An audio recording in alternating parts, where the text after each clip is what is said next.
Abra sua Bíblia comigo no primeiro livro de Samuel, capítulo 15.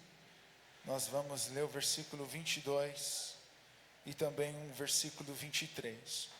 Nós vamos dar início a uma série de mensagens.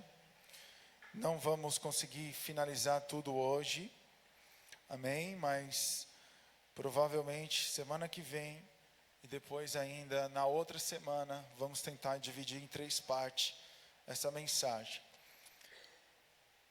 Quem achou, diga glória a Deus. Eu até esqueci, eu ia falar para o Vini.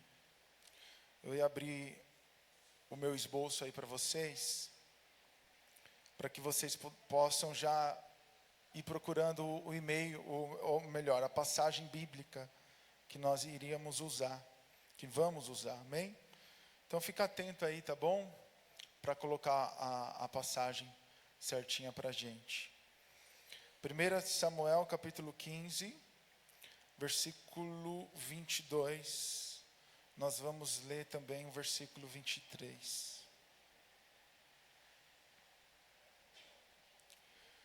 Vini, se você quiser entrar aí depois no notebook, ele está aberto aí o meu e-mail, você pode entrar nele, tá? Quem achou, diga glória a Deus. Amém. Vamos fazer a leitura da palavra. 1 Samuel 15, versículo 22, diz assim: Samuel, porém, respondeu: acaso tem o Senhor tanto prazer em holocaustos e em sacrifício quanto em que se obedeça a sua palavra? A obediência é melhor do que o sacrifício, e a submissão é melhor do que a gordura de carneiros. Pois a rebeldia é como o pecado de feitiçaria, e a arrogância é como o mal da idolatria. Assim como você rejeitou a palavra do Senhor, ele o rejeitou como rei. Amém? Vamos orar? Ô Vini, cadê o meu fundão bom lá? Põe aí para nós. Senão, não sei como que ele está, se quiser descansar também, não tem problema, tá, irmão? Vai fazer? Então tá bom, nem precisa, Vini. O Alex vai fazer para a gente. Amém? Vamos orar, irmãos? Pai, nós te louvamos, te bendizemos e te glorificamos por tua palavra. Fala conosco, Senhor, nessa noite. Não aquilo que nós queremos ouvir, mas aquilo que nós precisamos ouvir. Levanta a sua voz em oração, irmãos, em nome do Senhor Jesus. Amém? Declare que nessa noite nada e nem ninguém vai nos roubar da palavra do Senhor. Toda opressão maligna caia por terra.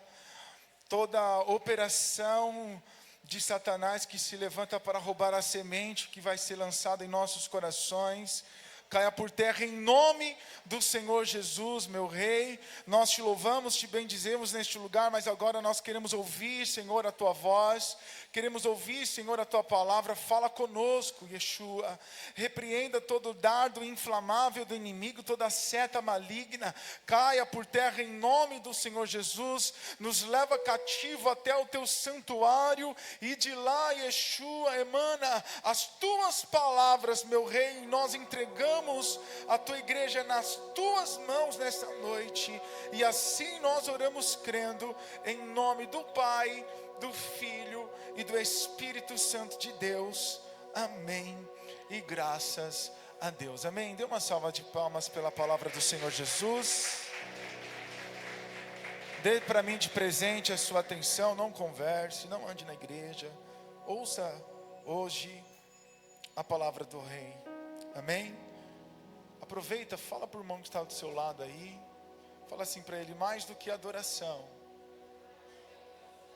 Fala com voz de profeta. Fala com voz que almoçou hoje, vai. Mais do que adoração, Deus deseja obediência. Esse foi só ensaio, vamos de novo. Mais do que adoração, Deus deseja obediência. Amém? A gente manda repetir assim, é porque é didático. Isso fica né, na sua mente, fica gravado no seu coração. Então, mais do que adoração, Deus ele deseja obediência da gente. E o título dessa mensagem é Mais do que adoração.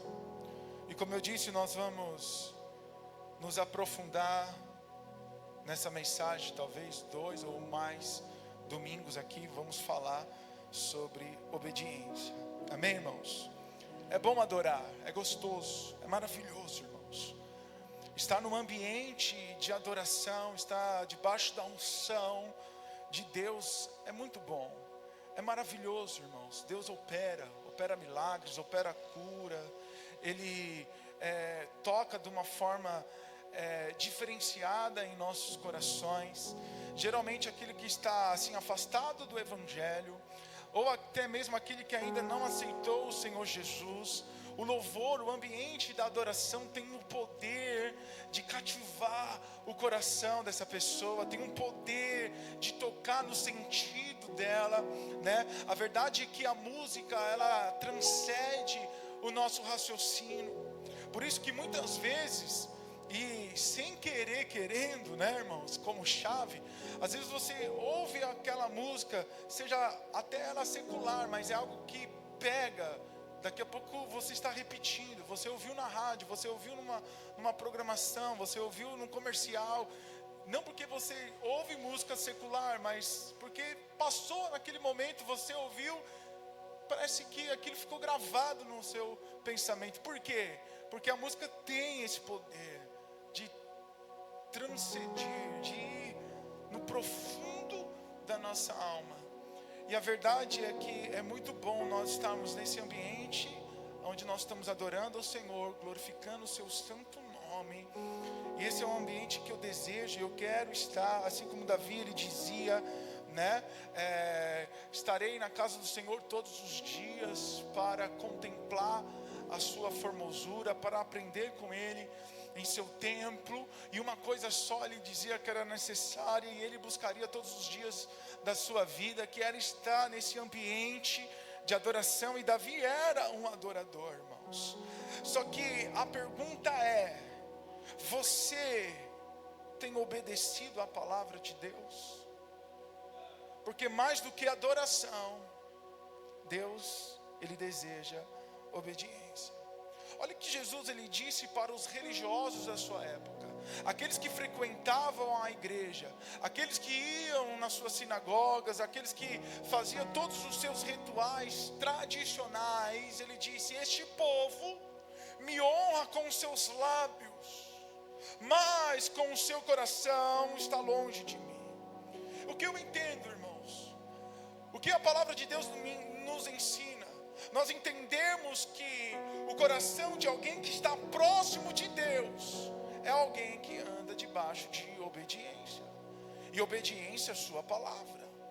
E para falar, irmãos, de adoração, nós precisamos estabelecer alguns fundamentos de obediência, porque adorar a Deus é você andar em obediência.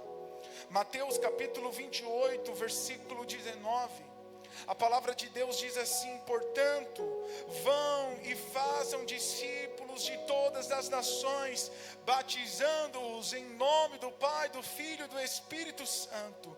O versículo 20 diz: ensinando-os a obedecer a tudo que eu lhes ordenei, e eu estarei sempre com vocês até os fins dos tempos. Então veja, essas são as últimas palavras de Jesus, antes de ser tomado, antes de ser assunto, antes de ser elevado aos céus. Jesus, ele classificou, né? Na verdade, nós classificamos isso como a grande comissão, o ide, e essas são as últimas palavras de Jesus, e ele está dizendo que nós devemos batizar, devemos pregar o Evangelho, ensinando tudo aquilo que Ele nos ensinou, mas existe um propósito, que é obedecer a sua palavra. E vamos ganhar almas para Jesus? Vamos, irmãos. Amém? Quantos desejam ganhar almas para Jesus? Esse é o ID. Só que não é só ganhar, é também discipular essas almas. É também você acompanhar e ensiná-las que elas devem obedecer a palavra de Deus. A ordem de Jesus é ensinando-os a obedecer tudo que lhes foi ordenado. Existe uma ordenança de Deus, existe um caminho, existe uma palavra, existe um procedimento para as nossas vidas. Existe uma ordem para tudo, irmãos. Existe uma ordem para o nosso casamento. Existe uma ordem para o nosso relacionamento com nossos amigos, como família, como pai, como filho. Existe uma ordem, existe procedimentos no relacionamento entre irmãos, em igreja. Existe uma ordem como eu vou conduzir a minha empresa, como eu vou conduzir as coisas no meu trabalho. Existe uma ordem, existem princípios, e eu não posso e eu não devo quebrar esses princípios. Então, existe um padrão que vem de Deus e nós precisamos estar atentos à sua voz. Porque o Evangelho exige da gente compromisso, irmãos. E existe uma exigência no reino de Deus, que é obedecer a palavra de Cristo. O Evangelho que devemos proclamar ou pregar precisa carregar 3 elementos fundamentais, irmãos. O primeiro, a mensagem da salvação, ou seja, as boas novas. Nós precisamos pregar as boas novas. Segundo, nós precisamos batizar nas águas para o sinal de arrependimento. Alguém que recebeu a palavra de Deus, que compreendeu, que entendeu, que se arrependeu, agora ele passa pelo batismo das águas, em sinal de arrependimento. E o terceiro é o discipulado. De tudo aquilo que Jesus nos ensinou, de tudo aquilo que Ele nos ordenou, nós precisamos aplicar então na vida das pessoas. Se nós vamos pregar o Evangelho, nós precisamos nos atentar a esses 3 fundamentos. E a mensagem do Evangelho precisa ser guardado, praticado e obedecido. Então lembre-se disso, o Evangelho precisa ser guardado, praticado e obedecido. Por isso que Davi, ele dizia: guardei a tua palavra no meu coração, para não pecar contra ti. Então aí fala da prática e também da obediência. Porque se o Evangelho for apenas anunciado, é apenas informação, irmãos. Agora, se ele for praticado, então ele é resultado da vida de Deus nas nossas vidas, o zoe do Senhor. Então a mensagem do Evangelho deve ser guardado, praticado e obedecido. Veja, Deus iniciou o relacionamento dele com o homem com uma ordem. O que ele disse para Adão? Não coma do fruto proibido. E o que aconteceu? O homem desobedeceu. Então a obediência é o ponto central do relacionamento que nós temos com Deus. Se nós não temos obediência, se nós não somos obedientes, então nosso relacionamento com Deus é fracassado. O ponto de partida do relacionamento de Deus com o homem foi a obediência. Adão, ele caiu do Éden por falta de obediência. Ele caiu do jardim por falta de obediência. E nós lemos aqui Samuel, e Samuel, ele está falando com Saul, e Saul era o rei, e Saul caiu do reinado. Por quê? Porque faltou obediência. Para você que não conhece, ou talvez não se lembre da história, Saul estava para sair com um exército, para ir para a guerra. Então ele sai, ele vai para a guerra, ele obedece à voz do Senhor. Ele vai e conquista o território do inimigo. Só que a ordem de Deus para ele era: não pegue nada, não pegue nenhum despojo, destrua tudo. E aí o que ele faz? Ele desobedece. ele pega alguns animais, ou os melhores, ele separa algumas mulheres e ainda deixa o rei vivo. E a ordem de Deus foi: destrua tudo, mata o rei e acaba com tudo. É juízo de Deus sobre essa nação. E aí ele desobedece, e ele foi então rejeitado. Agora, Deus não rejeitou a Saul. Deus rejeitou Saul como rei. Se Saul tivesse se arrependido, talvez, mesmo assim, ele não seria rei. Ele não continuaria como rei. Diferente de Davi, que também pecou, também caiu, só que ele se arrependeu. Deus deu para ele uma nova oportunidade. A diferença aqui é que Deus disse para Saul: eu te rejeito como rei. Então escute, irmãos, o relacionamento com Deus é baseado na obediência, e a falta de obediência sempre vai comprometer o relacionamento do homem com Deus, sempre vai comprometer o homem de viver uma plenitude com Deus no seu relacionamento. E quando Jesus ele exige de nós obediência ao Evangelho, ele está trazendo um assunto que é desde o início, irmãos. Quando a palavra de Deus nos ensina a obedecer a voz do Senhor, Ele está nos trazendo um assunto que foi desde o início, começou lá no Éden: desse fruto não coma.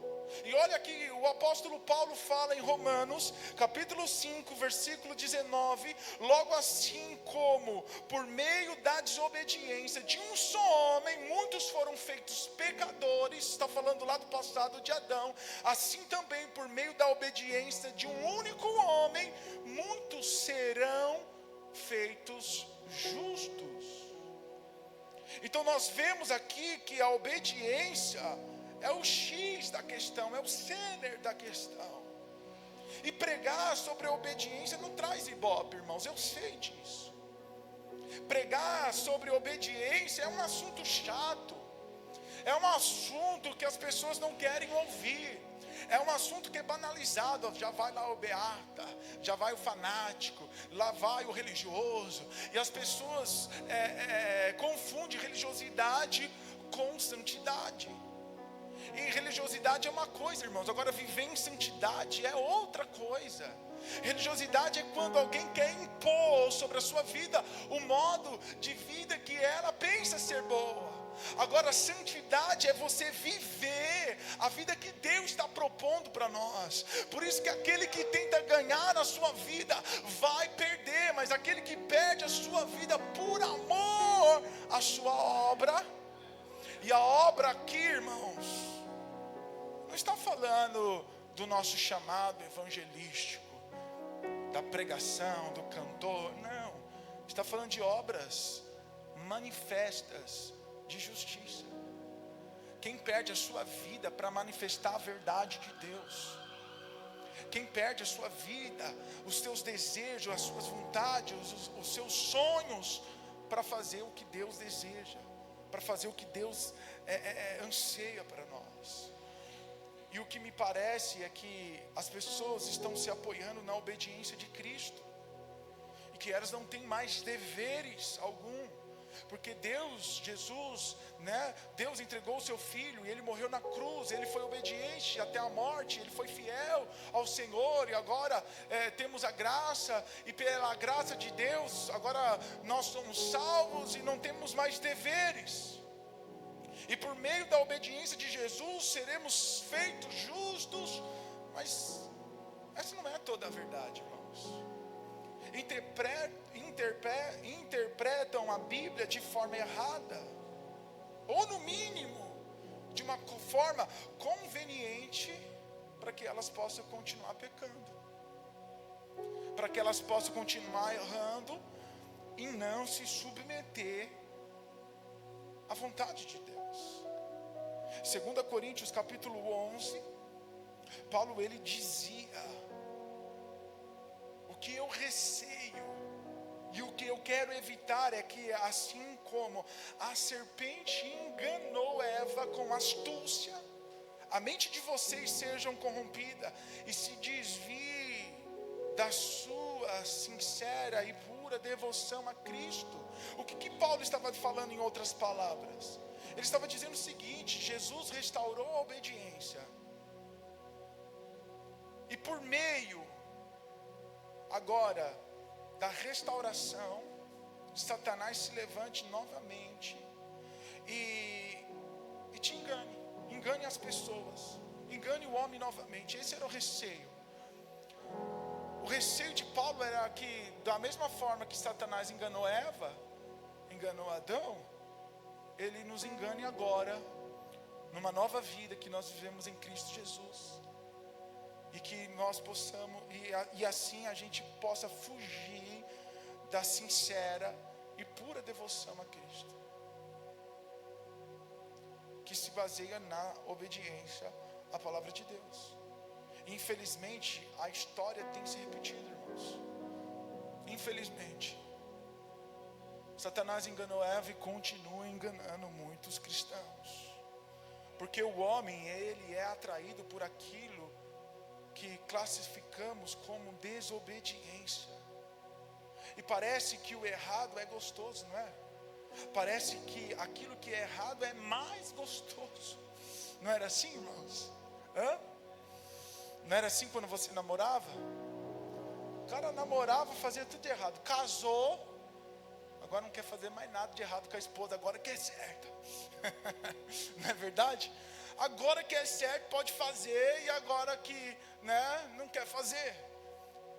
O homem tem essa tendência, irmãos, de fazer aquilo que é errado. Parece que o que é errado é prazeroso, mas só parece, irmãos, porque na verdade traz um estrago muito grande nas nossas vidas. E vemos isso sendo refletido na nossa sociedade. Você pode acompanhar. Estão normalizando o que é errado. Estão banalizando, estão trocando, invertendo. O certo agora é o errado, e o errado agora é o certo. Você está entendendo? Que a família, ela vai, a igreja vai se desviando, a família vai ficando fraca, e a família fraca, uma sociedade fraca. E uma sociedade fraca permite a corrupção, permite as coisas erradas, né? Esses dias a Deise foi assaltada, né, Deise?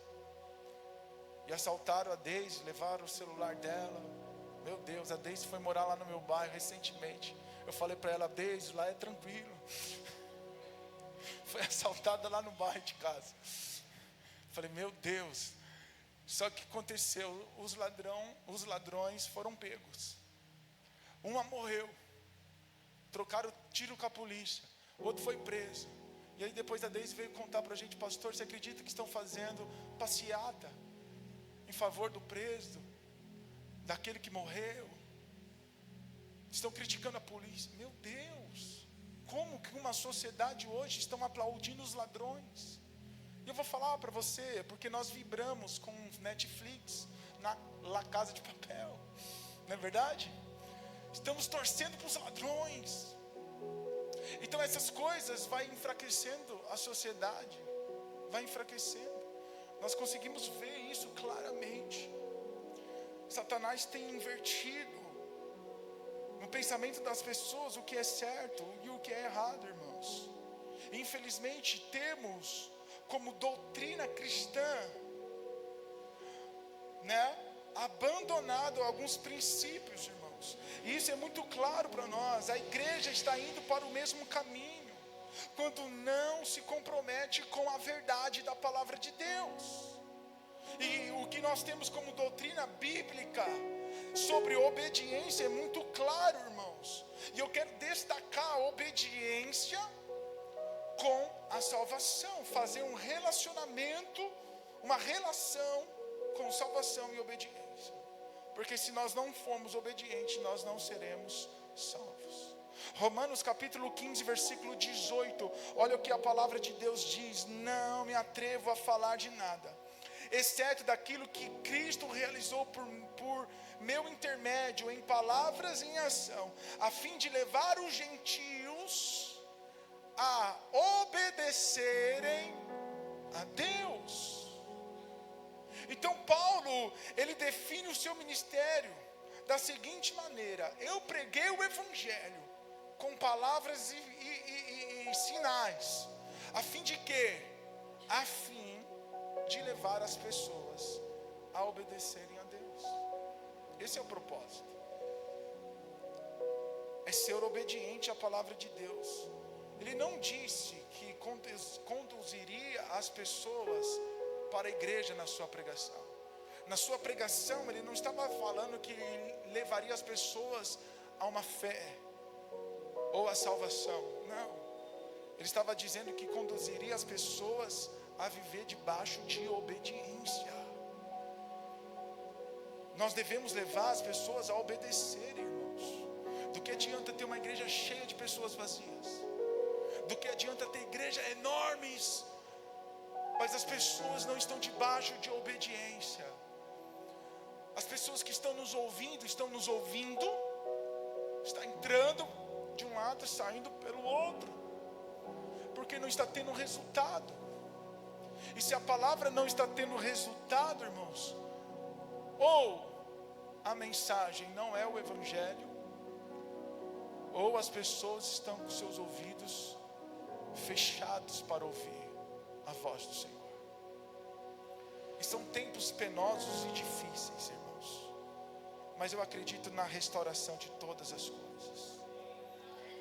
E eu acredito que a igreja vai viver debaixo da obediência, porque obediência resume, ou seja, expressa o que Deus deseja.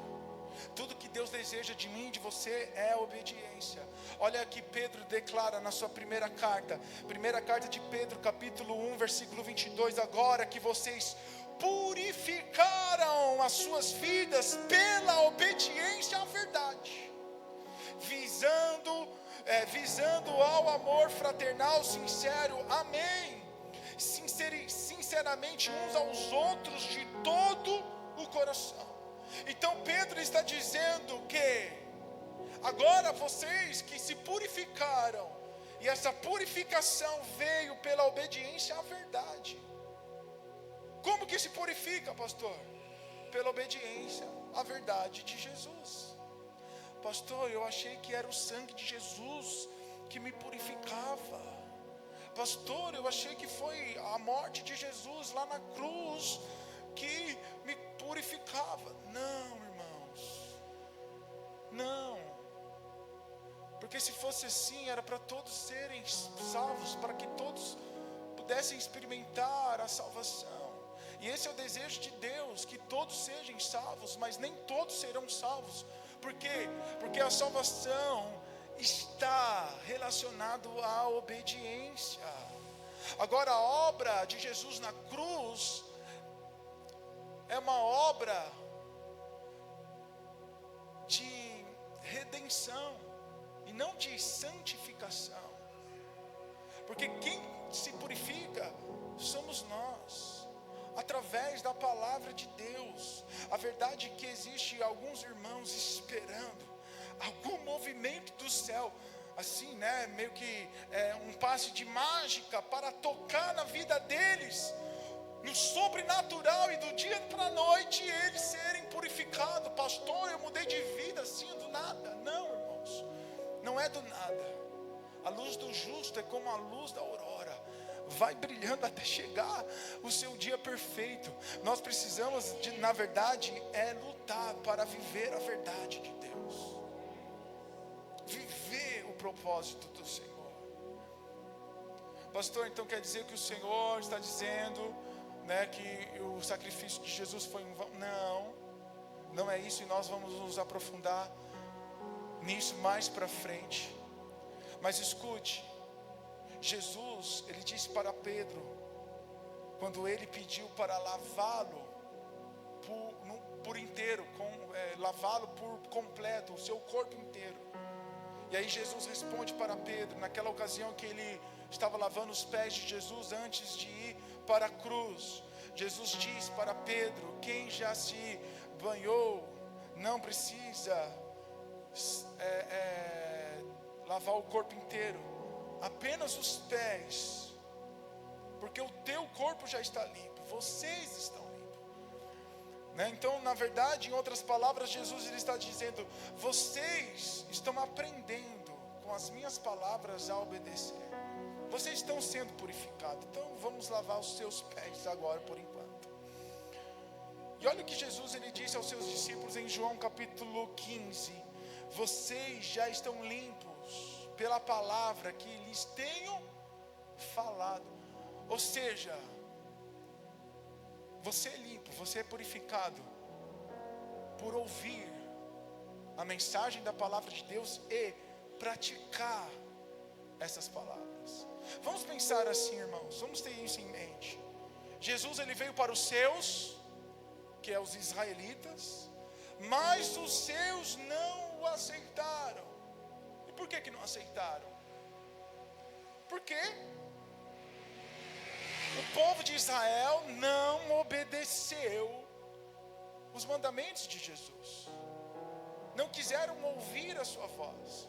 E aí Romanos, Paulo no capítulo 10, versículo 16, eu quero que você acompanhe comigo.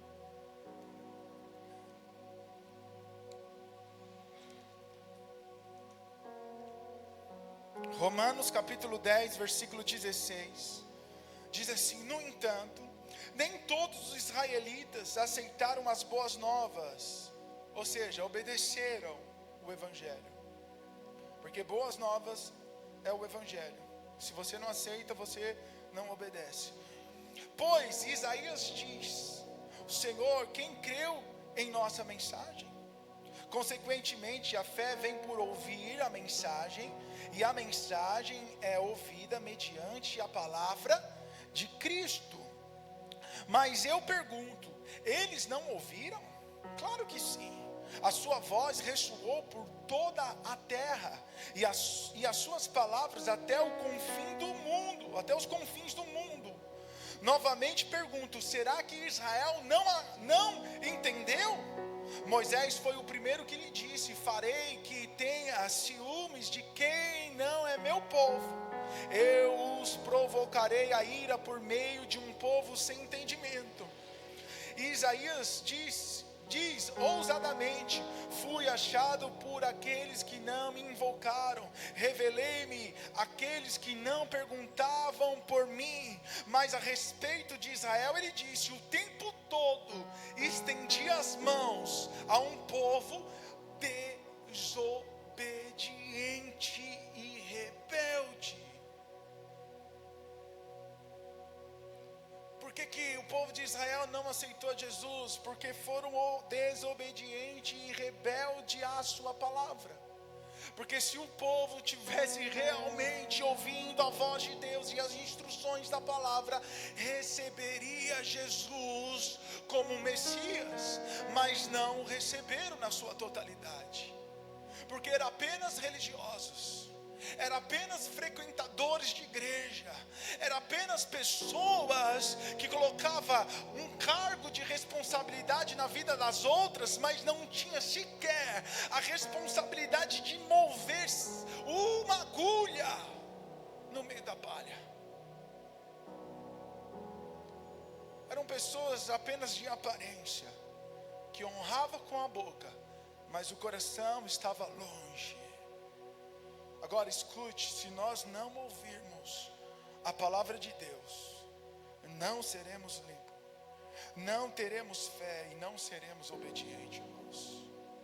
Veja que antes de sermos cristãos, antes de nós entrarmos para o ministério, a Bíblia nos classificou como filhos da desobediência.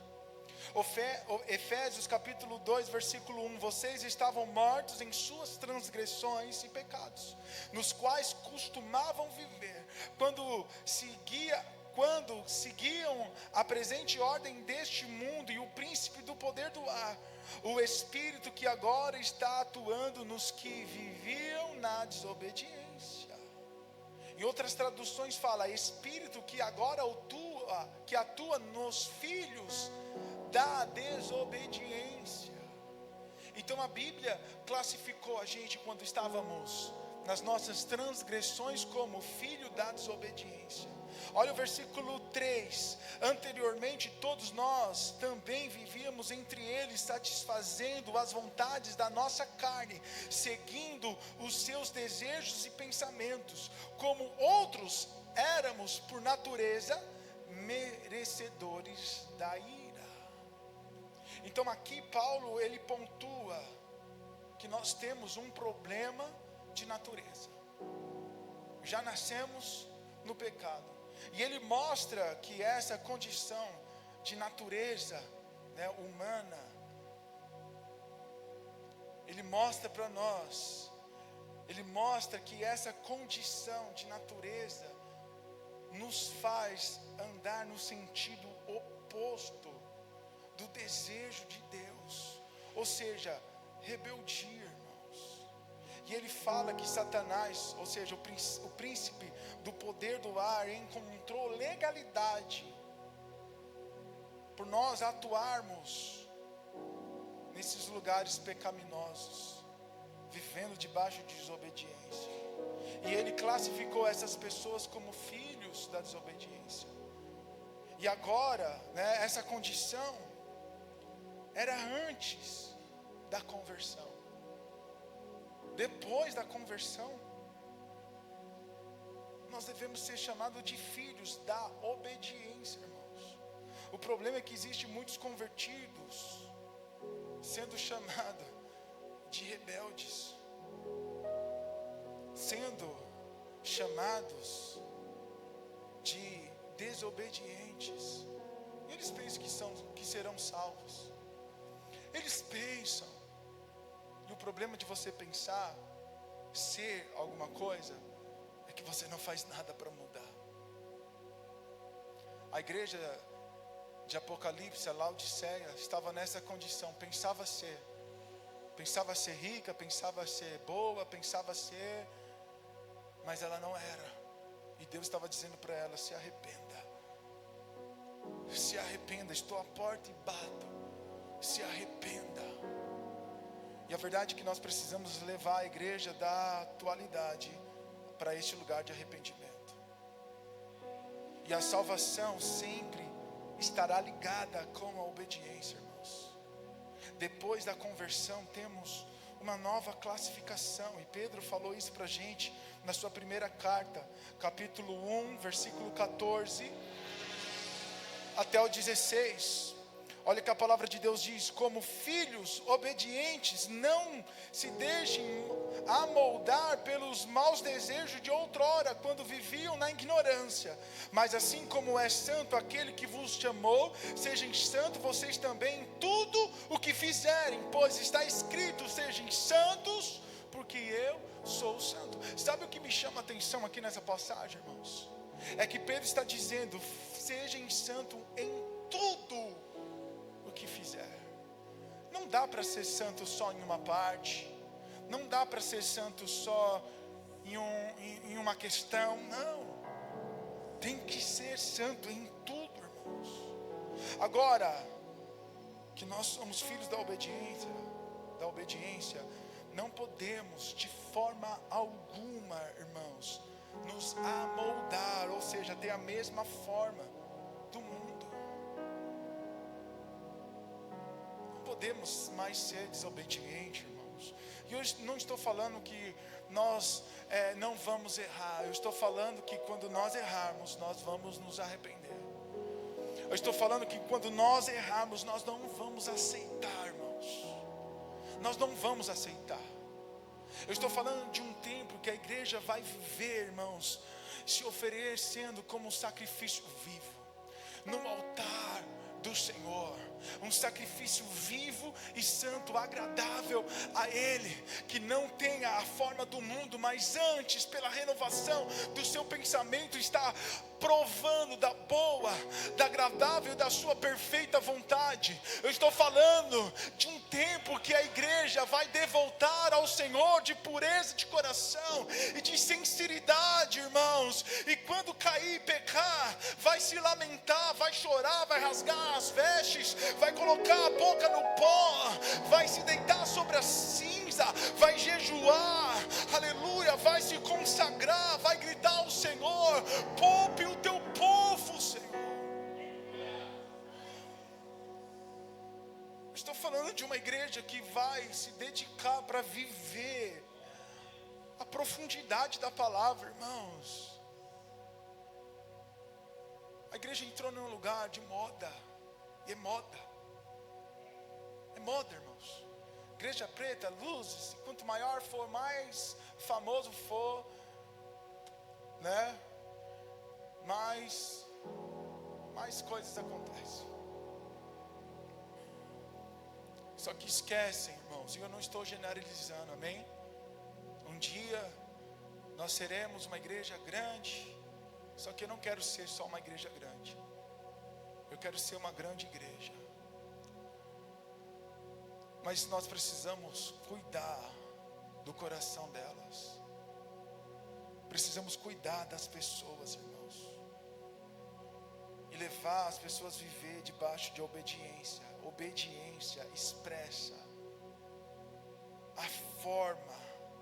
de forma prática, o que é ser um adorador.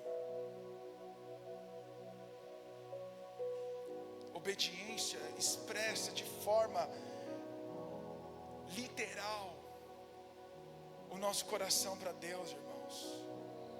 Não adianta falar para Deus que ama a Deus, mas obedece os seus mandamentos. Observa que essa condição não é uma forma intocável de vida. Não, aquele que está de pé, cuidado para que não caia. Por isso que Pedro, ele orienta: não se amodem pelos maus desejos do velho homem, porque o velho homem pode aparecer. Então eu não vou viver uma vida santa se eu não compreender que eu posso cair. Nós falávamos aqui sobre humildade no nosso encontro de homens, e até para nós nos arrependermos, nós precisamos ser humildes, de reconhecer que somos pecadores, de reconhecer que estamos errando e falhando. Então nós precisamos, irmãos, compreender isso. Isso não é uma forma intocável, que não pode ser violada, não. Nós precisamos cuidar para que a gente não caia, retroceda, estar atento, subir na torre de vigia, irmãos. Sabe o que Jesus estava falando em outras palavras, né? Jesus não, Pedro, é nossa responsabilidade se manter debaixo de obediência. Obediência, irmãos, é algo necessário para a salvação. Porque se não formos obedientes, não seremos salvos. Olha aqui, 1 Pedro, capítulo 1, versículo 2 diz: escolhidos de acordo com a pré-conhecimento de Deus, ou presciência, em outras traduções, o Pai, pela obra santificadora do Espírito, para a obediência a Jesus Cristo e a expersão do seu sangue, graça e paz lhes sejam multiplicadas. O que Pedro está dizendo aqui para a gente? Ele está dizendo para nós que fomos, pré-determinados por Deus em conhecer o Pai. Ele nos elegeu. E Ele nos elegeu pela obra santificadora do seu Espírito para a obediência. Então fomos eleitos para um propósito. Somos santificados através do Espírito Santo de Deus.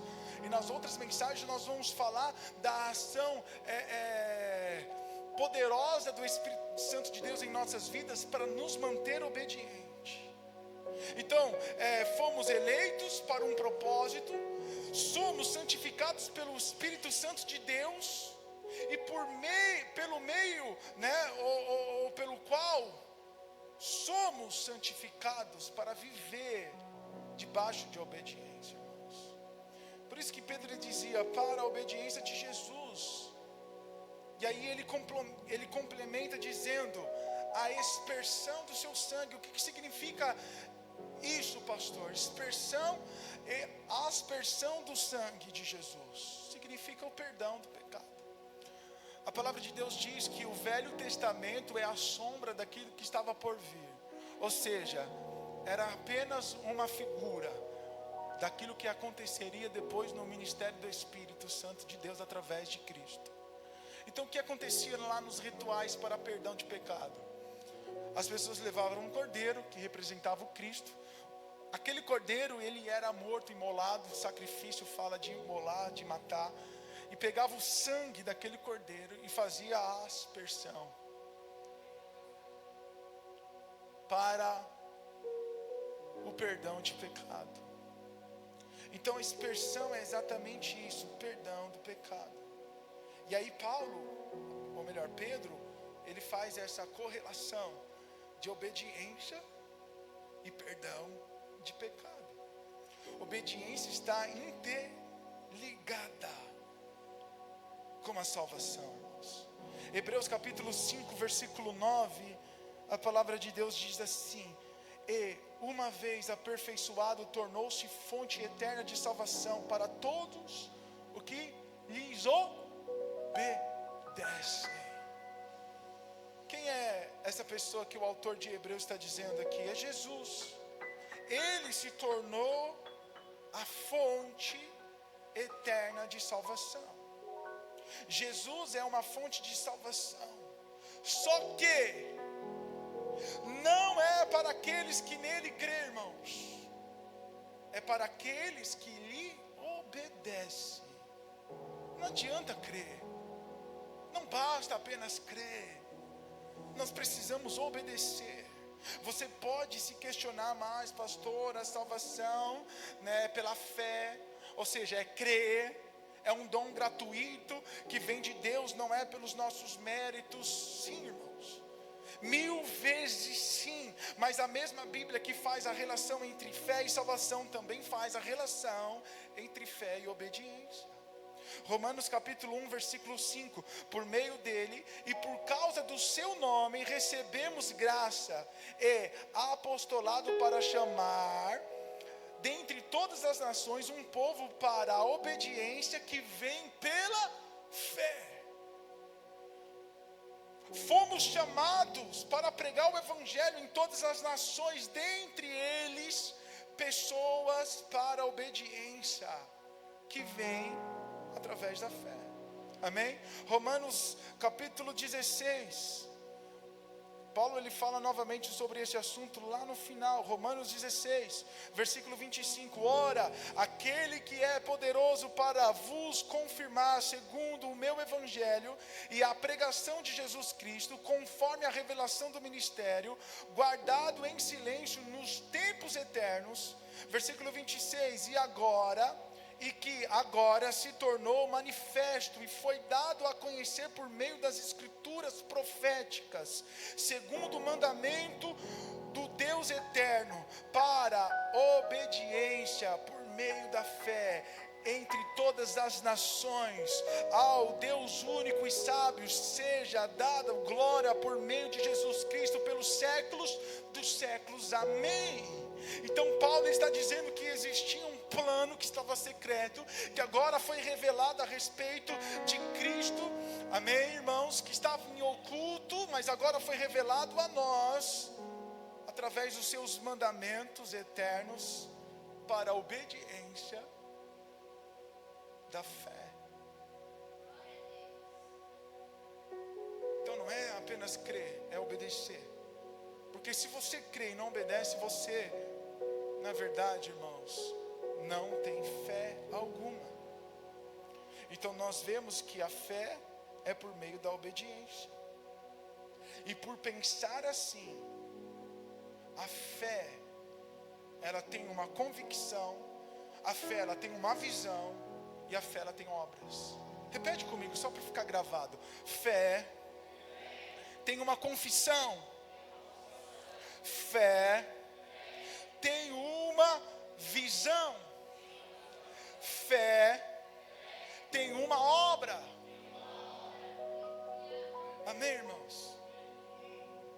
Não adianta falarmos que somos fiéis e que temos fé no Senhor se você não compreender a confissão, a visão e a obra que a fé nos proporciona.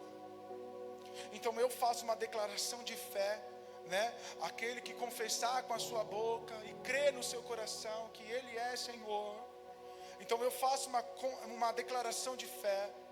E quando eu faço essa declaração de fé, eu recebo uma visão do propósito, e a fé ela tem uma visão, amém? Pela fé nós cremos naquilo que não existe como já existisse. Fé ela tem uma visão que vai além do natural, ela é sobrenatural. Só que nós precisamos colocar isso em prática, e isso é através das obras.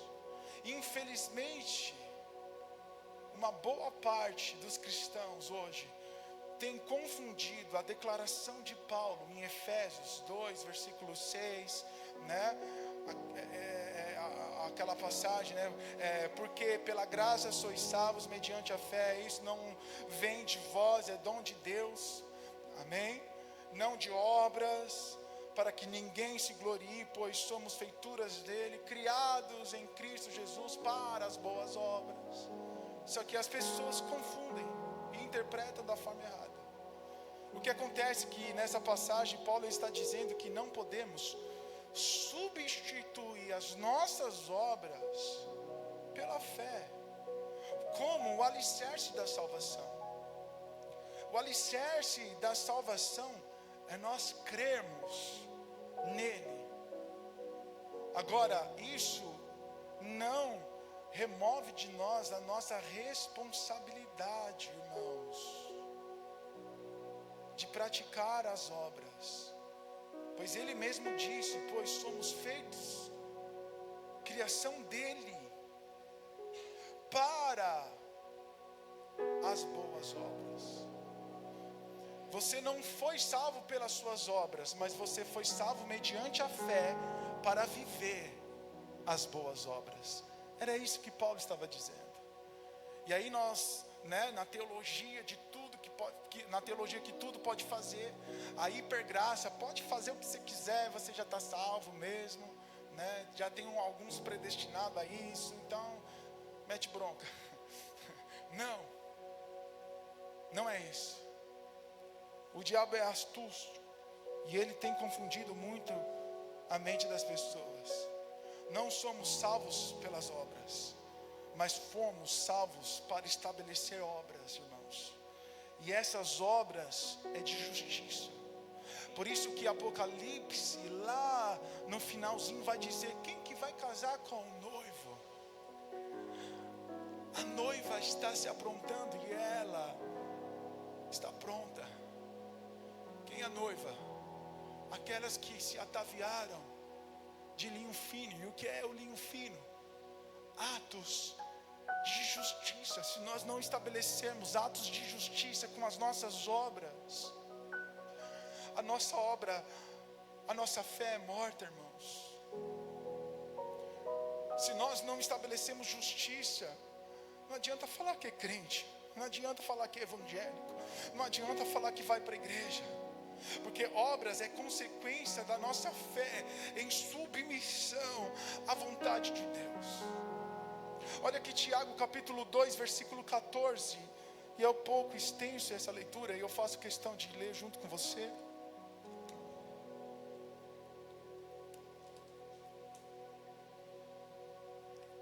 A gente já está próximo de finalizar, amém?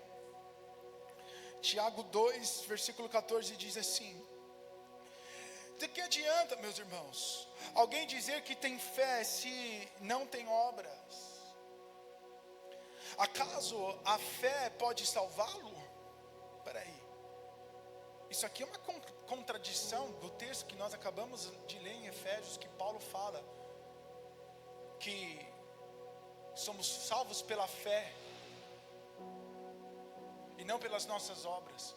E aí você pega aqui Tiago, capítulo 2, o cara dizendo, olha, do que adianta, meus irmãos, você falar que tem fé se não tem obras? Acaso você é salvo pela fé?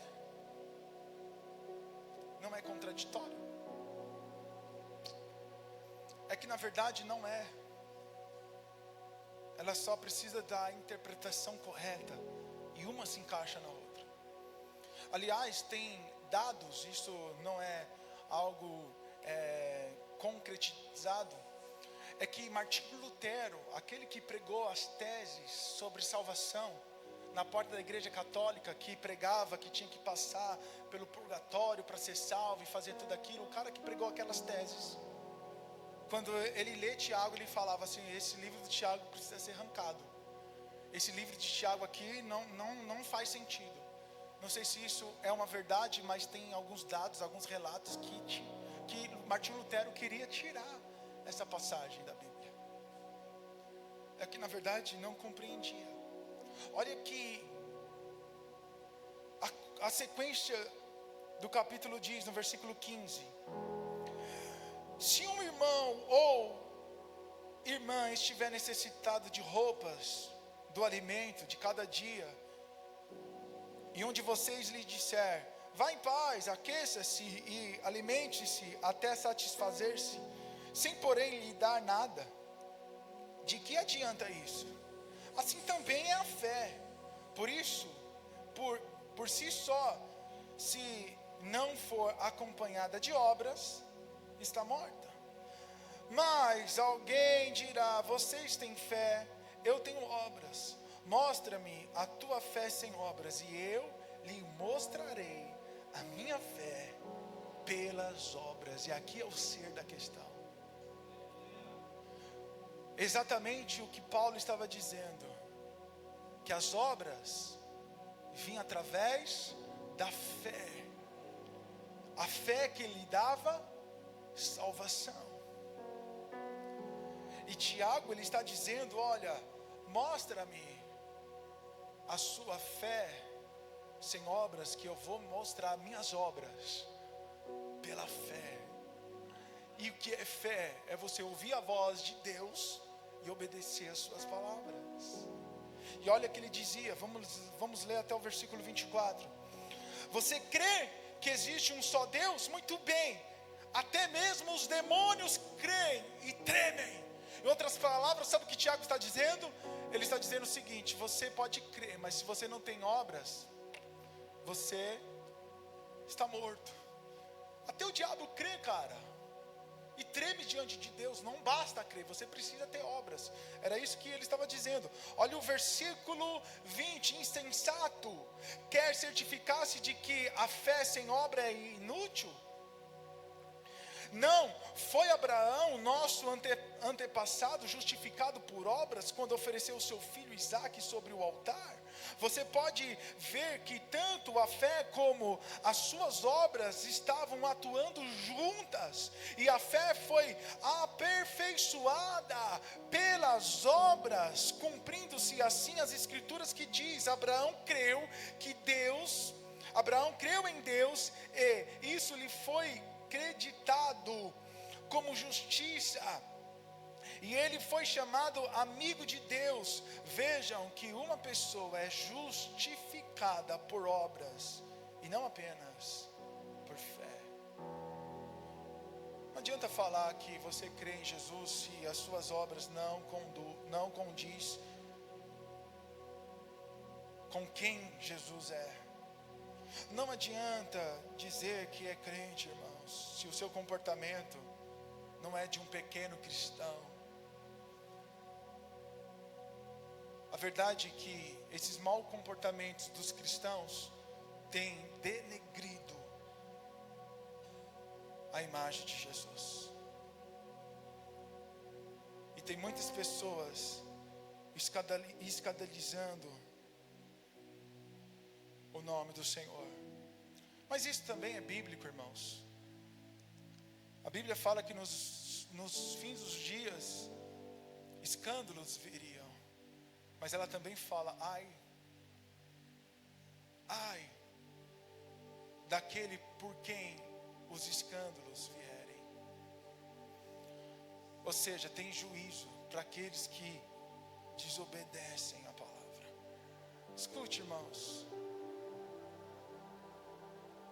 Talvez não dê mais tempo de você pular do barco. Talvez você já ouviu tantas verdades, que essas verdades te comprometeram. Ou você muda de vida, ou a vida de Cristo vai despedaçar você, vai te reduzir a nada. Talvez não dê mais tempo para pular do barco. Ou você se compromete agora, ou o chicote vai estralar, irmãos. E para aqueles que ainda não o conhecem, por favor, pense muito bem antes de entrar. Porque aquele que começa uma construção como nós estamos fazendo agora, tem que fazer o cálculo se vai ter dinheiro para começar e terminar. Porque se começar e deixar os tijolos pelo meio, é vergonhoso. É vergonhoso. É isso que Jesus ensinou aos seus discípulos. Aquele que vai para a guerra, faça o cálculo se vai suportar o exército do inimigo, que vem contra você com 10 milhares. Se você tem se você tem 2 milhares, 3 milhares, 5, faça o cálculo. Porque é melhor você levantar a bandeira e falar, eu me rendo a vocês, do que ir para a guerra e ser destruído. Então faça o cálculo. E quando Jesus ele fala sobre essa parábola, ele está falando a respeito do ministério, irmãos. Ele está falando a respeito de você levantar as mãos para o Senhor e falar, eis-me aqui, Jesus, envia a mim. E aí depois você é enviado, você está aqui, e aí você quer retroceder, você quer voltar na mesma vida. Não, a gente tem que progredir e não retroceder, irmãos. Não retroceder. Outro dia eu ouvi uma pessoa falando assim, pastor, ó, esse aqui é meu filho, né, o mais velho, e esse aqui é minha filha, né, a mais nova. Esse mais velho aqui teve do melhor, pastor, é a época boa. Mas agora, pastor, essa aqui foi um pouco diferente, mais dificuldade. Aí eu pensei no meu coração, não, eu não quero viver isso. Eu quero progredir. Amém? A Zoe, ela vai vir em nome de Jesus, amém, irmãos? E vai ser esse ano ainda. Aproveitar que a pastora não está aqui mesmo, ela foi por uma agenda, que eu estou no pé dela, né? Mas eu creio que vai sair, irmãos. Ela está quase cedendo. Então eu quero proporcionar, né, para o meu próximo filho. E nós queremos uma menina. Se não for menina, vai ser outro macho, né? Outra cueca na família do Faia, que só vem macho. E aí eu quero dar o melhor para ele, melhor do que eu fiz para o Noah, melhor do que eu estou fazendo para o Noah. Porque se eu tiver que retroceder, irmãos, eu retrocedo, mas com a consciência, o que eu fiz de errado? O que eu fiz no meio do caminho que eu preciso melhorar? Porque se a gente retroceder, irmãos, é que significa que a gente falhou em algum lugar. Significa que a gente está falhando em algum lugar. A gente tem que avançar e não retroceder. Amém? Posso ouvir um glória a Deus? Então é isso, irmãos. Não adianta dizer que tem fé se nós não temos o comportamento de cristão. A obediência é a manifestação da fé, irmãos. Quer ver se você é realmente um cristão? Mostre as suas obras de fé. Mostre as suas obras de justiça. Essa é a prova real, irmãos. O que se originou a queda do homem? No que foi que aconteceu que o homem caiu? Foi o quê? O pecado? A incredulidade. A incredulidade vem antes do pecado, irmãos. Quando você descrê, nem sei se existe essa palavra, mas quando você não crê na palavra que Deus te liberou, na ordenança dele, você cai nesse lugar de incredulidade, e aí você cai no pecado. E se a incredulidade é a semente para a desobediência, irmãos, a obediência é a semente para a fé.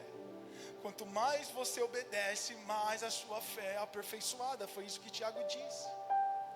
Quanto mais você tem obras, mais a sua fé é aperfeiçoada. Amém? Eu fico imaginando Sadraque, Mesaque e Abidnego, quando entraram na fornalha. Eles entraram na fornalha e o nível de fé deles era muito alto. Muito alto. Eles não se curvaram à estátua de Nabucodonosor. E ele dizia, eu posso morrer, mas eu sei que Deus pode me livrar. E aí eu fico pensando assim, né? Eles tinham fé para isso, irmãos. Eles foram lançados na fornalha. Mas quando eles viram o quarto homem como eles e saíram de lá, eles falaram assim, meu Deus do céu, eu tenho muita fé. Porque quanto mais você pratica a fé, mais resposta de Deus você tem. E mais aperfeiçoado você é. Mais espírito aperfeiçoado você tem. A salvação, irmãos, na verdade é para aqueles que fazem de Jesus o seu Senhor, ou seja, o seu amo. E o que é amo, pastor? Os amos eram os donos dos escravos. Alguém que exercia autoridade sobre alguém. Então hoje nós não temos escravidão, mas lá no passado, infelizmente, tínhamos. E Deus teve que até regulamentar algumas regras lá no Velho Testamento sobre escravidão contra a sua vontade. E depois, né, ele quebra essas regras que ele mesmo regulamentou, como também como que é o nome mesmo? De quem se casa com mais que uma pessoa? Poligamia. Isso, me ajuda a pregar aí. Então, Deus lá no passado também regulamentou isso. E depois ele desfez.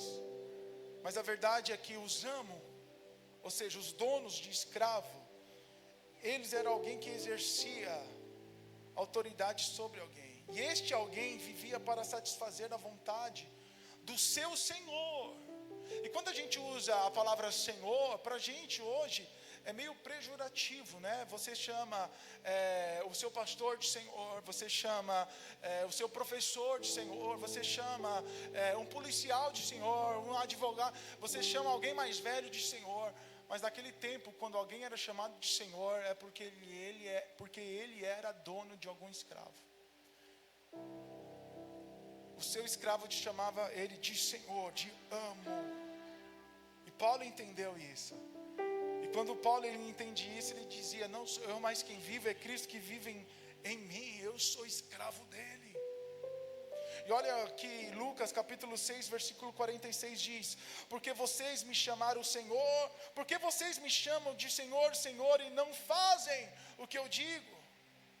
E aqui a palavra Senhor é amo, amo. Senhor, Senhor, amo, amo. Irmãos, a boa notícia é que Jesus não quer forçar ninguém a nada. Essa é a boa notícia. Mas somos nós que decidimos ser escravo dele. Como Paulo dizia, eu sou escravo do Senhor.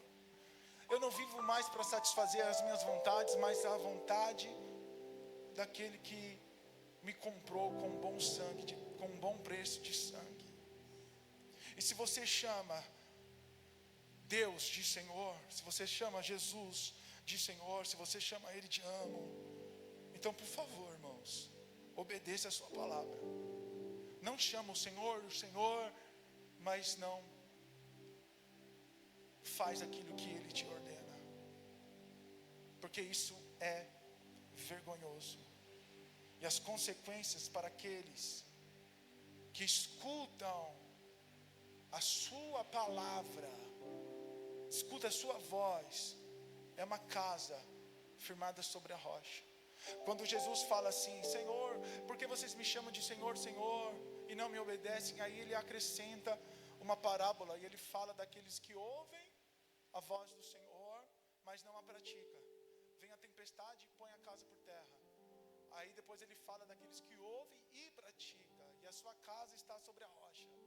Pode vir a tempestade, ele continua de pé. Para a gente finalizar, Marcos 7, versículo 6. A palavra de Deus diz assim: ele respondeu, e aqui é Jesus falando, bem profetizou Isaías acerca de vocês, hipócritas, como está escrito, este povo me honra com seus lábios, mas o seu coração está longe de mim. Em vão me adoram, seus ensinamentos não passam de regras ensinadas por homens.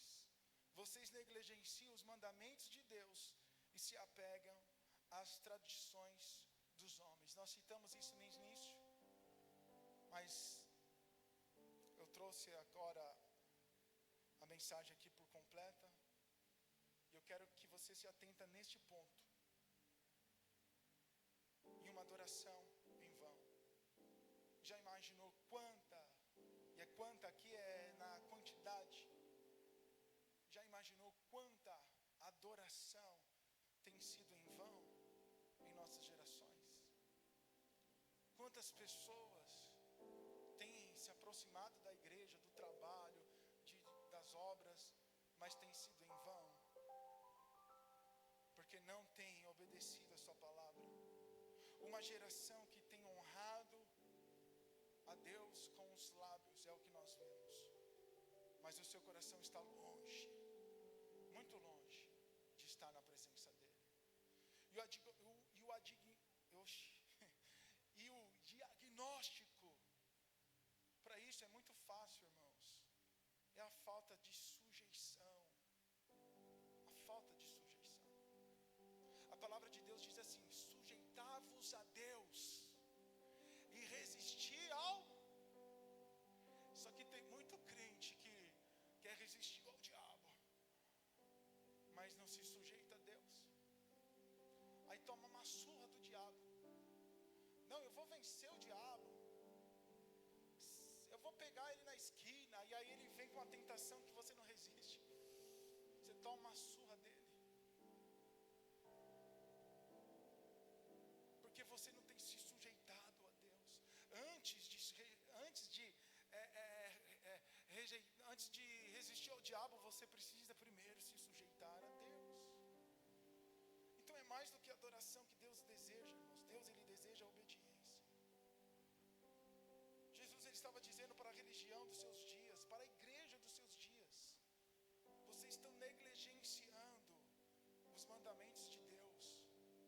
E eles negligenciavam mesmo os mandamentos de Deus, sabe, por uma coisa, irmãos: pelas suas tradições. Deus deu os mandamentos, só que o povo de Israel depois criou mais de 450 regras que Deus não deu. Aí criou a sua tradição. E aí Jesus estava dizendo: olha, vocês estão negligenciando a palavra pelas suas tradições. E você acha que isso não acontece nos nossos dias? Acontece muito, irmãos. Nós criamos as nossas regras e nos apegamos às nossas tradições. Enquanto isso, estamos negligenciando os mandamentos de Deus. Você acha que nós não estamos sujeitos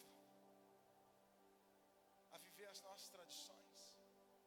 Esses dias estourou um vídeo de uma menina, eu não lembro o nome, não sei o nome, não acompanhei, também não quis nem lacrar, né, irmãos? Que tem gente lacrando sobre esse vídeo, que ela canta sobre a igreja que carrega o dízimo nas suas tradições, mas não estende as mãos para ajudar os necessitados. Era mais ou menos isso. Aquela menina que participou de um reality show aí de canto, e do nada ela, deu uma estourada de 1.000 e pouco, passou para quase 1 milhão de seguidores. E aí as pessoas querem lacrar: não, ela está cantando, mas não é para Deus. Aí criticam, outros apoiam, mas todos querem lacrar, pegar a onda dos seu crescimento para ir lá comentar e falar alguma coisa. Mas a verdade, irmãos, a verdade é que a igreja vive debaixo de tradições. Estamos negligenciando a palavra de Deus para viver na nossa ilusão de ser crente. Estamos batendo cartão de culto em culto, de igreja em igreja. Estamos participando de cultos fenomenais, lindos, né? Fico até com inveja, uma inveja santa, né? De igreja assim, eu fico olhando às vezes no YouTube, meu Deus, o som está ao vivo, parece um CD, vaso. E a gente tenta fazer as nossas lives aí, né? Com básico dos básicos. Aí eu fico olhando tudo aquilo e falo, meu Deus, Deus vai me dar essa condição para fazer essas coisas. Aí eu descobri, irmãos, que tem uma tecnologia por trás disso. Que às vezes a pessoa está cantando, está saindo afinado lá, mas na verdade ela desafinou. É que tem uma mesa, né, e um programa que corrige a voz quando ela está cantando. Se ela estiver cantando na tonalidade, você põe lá a tonalidade que ela está cantando, da música, e corrige tudo e passa no ar. Meu Deus, né? Nem sabia disso, achei que a pessoa era boa mesmo, né? E quando você vê os nossos vídeos, né, Vaso, que vai ao vivo assim, que não tem nada corrigindo, aí você fala, nossa, a gente é bom e não sabia, né? Mas a verdade, irmãos, é que a gente precisa sair deste lugar, das nossas cadeiras almofadadas, e começar a praticar justiça enquanto é tempo. Praticar justiça enquanto é tempo. Amém. Tem muita coisa para a gente tratar, irmãos, sobre obediência. Nós vamos falar mais sobre adoração. Nós vamos trazer fundamentos elementares que às vezes a gente está faltando. Eu não quero te levar para um lugar que você vai ter o orgulho da religiosidade, de ser obediente. Porque existem duas valas, irmãos. A vala de você ser totalmente negligente,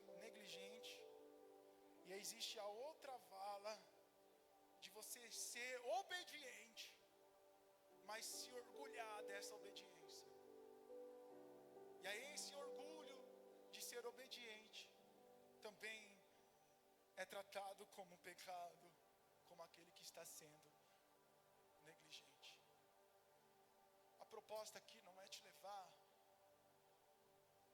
para obedecer regras, mas é te levar para Cristo, para o coração dele. É ele pegar os mandamentos que foram escritos em tábuas de pedra, escrever ele em um novo coração que ele tem nos dado.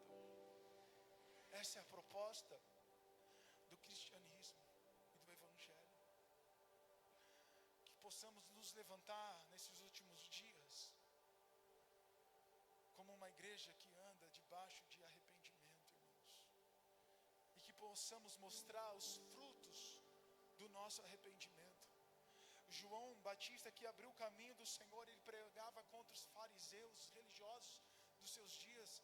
Ele dizia, arrependei-vos, arrependei-vos, porque a prática da vida de vocês não está sendo alinhado com os céus. Vocês necessitam de frutos, e frutos de arrependimento. Vocês precisam mostrar na prática o que vocês estão pregando, o que vocês estão falando. Amém, irmãos? Que possamos ser essa igreja que não apenas anda com informações bíblicas, mas que anda com revelação dos céus em seu coração. Ah, Yeshua, nós precisamos de Ti, meu Rei. Nós precisamos da Tua graça e da Tua misericórdia.